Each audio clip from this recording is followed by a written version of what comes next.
गुणनखंड विधि से इस सवाल में बता, ये समझ।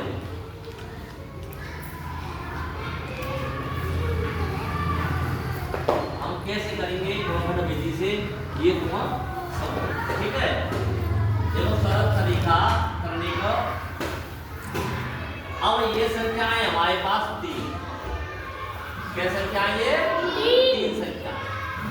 तो पहली 10 है। अब देखो 10 के हम पहले खंड करते हैं। खंड मतलब ऐसी संख्या गुणनखंड यहाँ लेंगे जो कि बिना को गुणा करने के बाद 10 बैठ जाए। जैसे 2 गुणित 5, 2 गुणित 5। अब देखो 5 दूनी 10, तो इसका मतलब 2 गुणनखंड 5 बन गए। तो कहने का मतलब अभाज्य संख्या ही ले जाते हैं। अब तीसरे खंड करेंगे। तीसरे के 2 है, फिर 15 बची, फिर 3, फिर 5। देखो 5 दिया 15, 15 दूनी 30। अब देखो तुम जो कहे भाई हम पे बड़ी तो डायरेक्ट नहीं है बात, हम बताएंगे ना। ऐसे 40 के करेंगे। 20, 10, 5, 5 दो 40 है, 40, 20, 10, 2, 5। ये देखो कैसे 5 दूनी 10, 10 दूनी 20, 20 दूनी 40। अब देखो हमने हम तो कर दे, लेकिन तुमने हम करवाएंगे एलसीएम। अब देखो हमारे पास 2 है, 2 कट रही है, 2 ले लो। 5, 5 कट रही है, तो 5 ले लेंगे। अब कोई काउंट ना कट रही, तीनों में से कटती भाई ये मानते। अब कहने का मतलब बड़ी संख्या लेते हैं। कहने का मतलब ये सब बच्ची का इनमें सब यहाँ रख देंगे। 2 है, 2 है और 3। 5 वाले तो कटी नहीं, 5 जी 2 कटी गई, यहाँ ये 3 बची है, यहाँ 2 बची है। अब ये सब गुणा कर दो, उत्तर मारो 120 से आ जाना चाहिए। अब देखो 5 दूनी 10, 10 दूनी 20, 20 दूनी 40, 20 दूनी 40 और 4 दिया 12, यानी 120 आंसर है।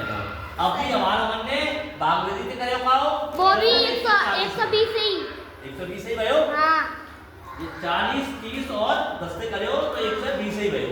अब भी 120 भयो, चाहे गुणनखंड विधि कर लो चाहे भाग विधि कर लो, बात एक ही है। लेकिन हमने सबसे सरल तो भाग विधि से करेंगे। वो पहली विधि हमें बताएगा है, बात करेंगे तो बढ़िया लगेगा, ठीक है। बात करेंगे तो हम बढ़िया लगेगा, ठीक है। अब कैसे करेंगे? तत्व चक्कर आएगा, धक्के लगेगी। अब देखो कैसे करेंगे।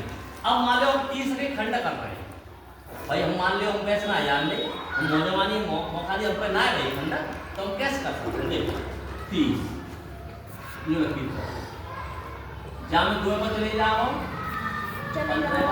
15 में 3 को चले जाओ 5 बार, और 5 में 5 को चले जाओ 1। जब तक 1 नहीं आवे तब तक सवाल जब तक हम भाग दे तब चले जाता है। भाग विधि क्यों कही? कि देखो जाको जहाँ भाग दे जवाई संख्या, फिर जहाँ भाग दे रहे जाको तो जवाई संख्या, इस वजह से बन जाते भाग विधि। मेरे एक बार आएगा जब हमारे जाते कहाँ कही? भाग विधि कही, जो हम पहले लिखा है, ठीक है। ऐसे ही 40 को कर सकते हैं। तो जाए खंड कितने बनेंगे? 2 गुणित 3 गुणित 5। तो देखो 2 गुणित 3 गुणित 5। कोई परेशानी नहीं परेशानी आज भी। अब हम 40 से ले रहे हैं, अब हम क्या ले रहे हैं? 40 से ले रहे हैं। 40 तो 40 में 2 को चले जाओ 20 बार, फिर 2 को चले जाओ 10 बार, फिर 10 में चले जाओ 2 को 5 बार, 5 1 5 चले जाओ एक बार। तो इसका मतलब 40 से घंटे कितने बन गए? 2 गुणित 2 गुणित 2 5। तो मैंने ये लिख दिया, उत्तर आएगा। कोई परेशानी? हाँ। अब जो तीनों ने के खंड बनने अलग करे, जैसे बालक करे काए, ऐसे हम तीनों ने के खंड करे तो 2 थे तो 2 तीनों में सम्मिलित है, वो हमने यहाँ पहले उतार ली। फिर 5 तीनों में सम्मिलित है, जाओ में जा में और जा में, इस वजह से हम 5 उतार ली। अब बाकी बची का सबन ने लगने और यहाँ रख देंगे, फिर जिस सबन को गुणा करेंगे उत्तर आ जाओ। उत्तर आओ इतना ही नहीं है ना, तो कर लेंगे। अगर ठीक है